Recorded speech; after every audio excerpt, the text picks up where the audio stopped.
السلام عليكم ورحمة الله وبركاته. جاتني أسئلة على مجموعة من الأسهم، راح نتكلم عن بعضها الآن، ثم إن شاء الله في الساعات القادمة نتكلم عن البعض الآخر. طيب نبدأ بالتصنيع. التصنيع، السهم نزل إلى مستوى أدنى شيء له 14 في هذا النزول و10، ثم ارتد ووصل إلى مستويات تقريبا 17 و34، والآن هو في جني أرباح. عنده حاليا مستوى الخط الترند هذا، يعني على 16 و40. لا سمح الله في حال كسره حتيجي لمنطقة ال 15 و كم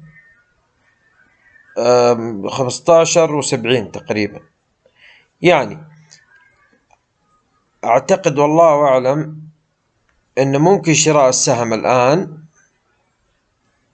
خلاص ولو بجزء من السيولة، وهدفنا راح يكون مستويات 17 مستوى الأول، شايفينه للمضارب، أنا أتكلم عن المضارب إلى أن تتضح الصورة. هدفنا راح يكون 17 و84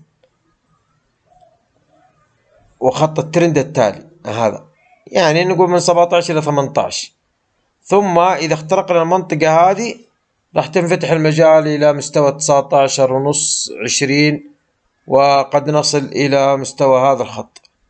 طبعا ننتظر نشوف السوق وردة فعل السوق والإغلاق فوق ال 571 زي ما قلنا لكم في تحليل السوق، وبنحلل إن شاء الله هذا الأسبوع الإغلاق فوق ال 12 و500، وأظن أعتقد 73 أو 71، راح نشوفه ذكرناها. فزي ما قلنا في حال أغلقنا فوق الخط هذا قد نستهدف الخط التالي، مستويات ال 23 من 21 ونص إلى 23 ونص مستقبلا. طيب يعني باختصار السهم الآن على مستوى قريب جدا من مستوى الدعم 16 و40، أغلق 16 و58، ممكن الشراء منه، ما دونها التخارج من السهم، وقف الخسارة يعني مثلا 16 و30، أو اللي يبغى وقف خسارة أبعد يكون على مستوى 15 ما دون 15 و48. طيب في هذه الحالة يكون هدفنا 17 و80 18. اختراق المنطقة هذه يقودنا لمستويات العشرينات، وبعد ذلك إلى 21 ونص، ثم إلى 23 خط الترند العلوي.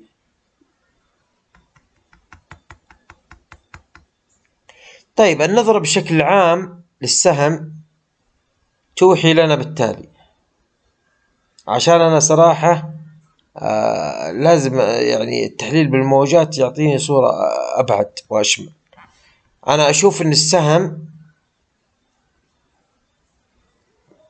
يعني أخذ هذه الموجة الأولى تقريبا ريال و60 و69 هلأ. طيب أخذ الموجة الثانية هذه، نعم لا تمام. إذا نقول السهم كون لنا موجة أولى بالشكل التالي، كون لنا موجة أولى، وهذه موجة ثانية، عفوا هذه ثالثة، هذه رابعة، هذه خامسة. نسحب الثانية هنا، هذه موجة أولى وهذه ثانية، شايفين؟ وأعطانا موجة ثالثة، وصلنا هنا، ثم الآن نحن قاعدين نتراجع، قد يصل إلى هنا، ثم بعد ذلك يأتينا الموجة اللي بعدها تصل إلى 17 و18. من هنا ممكن يصير جني أرباح، من هنا يمكن يصير جني أرباح إلى حد معين. لذلك نحن نقول مستوى 16 و40 يعني لو تدلنا عنها ما مشكلة، أهم شيء لا ينزل إلى مستويات ما دون 15 و80. من أراد يتأكد يعني يتأكد تماما فليجعل 15 و48 وقف للخسارة، وقف للخسارة، وهدفه يكون على مستوى 18 إلى 17 و80. هذا هدفنا. طيب إذا هذه موجات تصنيع. طبعا أنا شايف الماكد إيجابي، والآر اس يدل على النزول في منحنى بسيط يدل على بس الماكد إيجابي قطع في المنطقة هذه وما زال مستمر، يعني الآن بيطلع فوق مستوى الصفر. هذا أمر إيجابي إن شاء الله. بس أحيانا بعض الأحيان الماكد يعني يغلط أو زي ما تقول إيش يكذب نفسه، يعني يقطع فوق ثم يرجع ينزل إلى الأسفل. يعني هذه تتبع الأسعار، تتبع الأسعار. اللي يعتمد على الخطوط الترند اللي هذه وهذه وموجات ايلوت. طيب هذا بالنسبة للتصنيع. طبعا إلى أن نشوف اتجاه السوق وحنحدد اتجاه السوق الفعلي، يعني مضاربة. بحر العرب خلينا ناخذ على هذا كله شهرين ما شاء الله. بحر العرب عندي خلينا نتأكد كذا بس يجيب شهرين نبغى. أي بحر العرب أول شيء عنده مؤشرات إيجابية، الماكد إيجابي، الار اس اي إيجابي، المتوسطات مترتبة، الأربعة فوق ثم التسعة ثم 18. كذلك في التصنيع معظم الأسهم ترتبت المتوسطات المضاربة هذه. طيب الآن ممكن الدخول على السهم وجعل مستوى 88 وقف للخسارة، وقف للخسارة. لو كسرنا 88 ممكن نعود إلى هذه المنطقة إلى 78 تقريبا، نعود إلى 78 79، نعود إلى المنطقة هذه. اللي بيدخل يجعل وقف الخسارة 88، ثم في حال صعدنا حيكون هدفنا بحول الله وقوته 106، ثم إذا طلعنا فوق 106 شوفوها تقريبا 106 و108. أنا عشان كذا جايبين. خلينا نجيب على الأسبوعي عشان تشوفونها بوضوح. شوف على الأسبوعي كيف تتضح معانا الصورة. أيوة شايفك. إذا هو الآن هو نزل إلى ما دون 61، كسر 61 إلى قرب 78 ثم ارتد، أغلق الآن فوق 61 على 85. طيب 61 على 85، 106 و108 مقاومة قوية عنيفة شوفها وتشكل 50%، ثم 130 132 تشكل لنا مستويات 38% اللي كسرها السهم سابقا. شايفينها هذه. إذا هدفنا الأول 106 ثم هدفنا 130. واضح مقاومات واضح.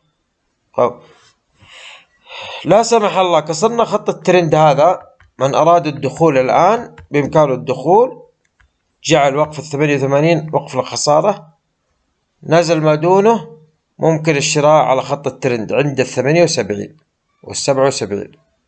والسهم زي ما قلنا إيجابي، مؤشراته إيجابية على اليومي. شوف حتى هنا على الأسبوعي حيصير عملية قطع قريب إن شاء الله، والشبعة الإيجابية جدا. إذا السهم أنا شايفه إيجابي بجميع مؤشراته. شوفوا معايا روعة. بس إن شاء الله إنه إيه يعني ما يكسر 88. لو كسر 88 قد نراه في مستوى 78، وهنا ممكن الشراء ونجعل ما دون 78 أو ما دون أو 77 وما دون وقف للخسارة. هدفنا زي ما قلنا الأول 106، إذا ساعد السوق حيشوفه 130 وما بين 130 134 الهدف الأعلى. طيب هذا بالنسبة لبحر العرب. الآن نأخذ سهم المنجم على الأسبوعي. طيب السهم ما عنده فترات طويلة، ولكن يعني كأنه اتضح لي فيه بعض الأمور. يعني عندنا النزول هذا لم يكسر القاع، هذا تكون لنا قاعين وقمة، قاعين وقمة. هذا القاعين والقمة هذا نموذج على الأسبوع يتكون الآن، شوفوا معه تكونت بشكل واضح جدا. لو كسرنا القمة اللي فوق حيكون هدفنا التالي،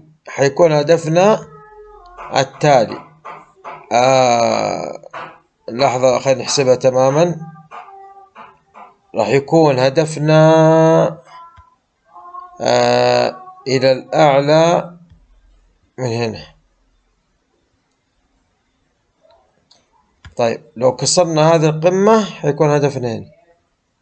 أنا أقول الهدف راح يكون البعيد مستوى 61، هو يعطيني مستوى 200. أنا أقول الهدف حيكون 89، بس بشرط يعني حناخذها بالتدريج. طبعا هتكون العملية بالتدريج، يعني هذه كلها تعتبر أهداف. مستوى 84 86 89، من 81 ل 89 حتكون أهداف، بس بشرط نخترق القمة هذه. يعني عندي طيب البعض يقول فين وقف الخسارة؟ وقف الخسارة قريب جدا. وقف الخسارة أعتقد ما دون 68، يعني هو أغلق على 70 و90 ما دون 68. شوف المتوسط 4 أسابيع أغلق فوق متوسط أو اخترق متوسط 9 أيام، باقي يخترق متوسط 18، وتترتب هذه المتوسطات على الأسبوعي. إذن أنا شايفه على الأسبوعي ممتاز. ممكن تكون هذه الموجة كذا كالتالي، ممكن موجتك تكون كالتالي، بس بشرط السوق يساعده. يعني إن شاء الله إن السوق يساعده. وعندي الموجة هتكون، أنا أتكلم عن الموجة الثلاثية ما أتكلم عن الخماسية. أنا أقول الموجة الأولى كانت هنا، أيوة تمام. الموجة الثانية نزلت بس ما كسرت، وهذه تعتبر موجة كاملة. الموجة الثالثة ممكن تكون هنا، ثم يأتي تصحيح. طبعا هذه موجات الكبرى، ثم يأتي تصحيح، ثم تأتي موجة خامسة. إذن هو على الأسبوعي ممتاز. الماركت قاطع على الأسبوعي. الار اس يعني ما قطع على فوق 70، يعني اتجاهه إيجابي. لما أجي هنا على اليومي، لما نحط على اليومي، شوفوا معي على اليومي، أنا حللته كثير وكونت فيه أشياء كثير. على اليومي زي ما قلنا لكم منطقة 68 أعتقد منطقة وقف خسارة. منطقة 68 منطقة وقف خسارة. لا سمح الله كسر منطقة 68 نبدأ ننظر إلى منطقة 65. خلاص. الماكد إيجابي، الار اس راخي، يعني في سلبية قليلا، ولكن لو جنا أرباح إن شاء الله بحول الله 68 حتكون وقف خسارة. يعني هو في مكان جيد جدا للشراء. المتوسطات ترتبت تقريبا، هذا 4 وهذا 9، وهذا حتى لو حدثت لنا لخبطة شوية في المتوسطات، لكن الآن مترتبة 4 و9 و18. والسلام عليكم ورحمة الله وبركاته.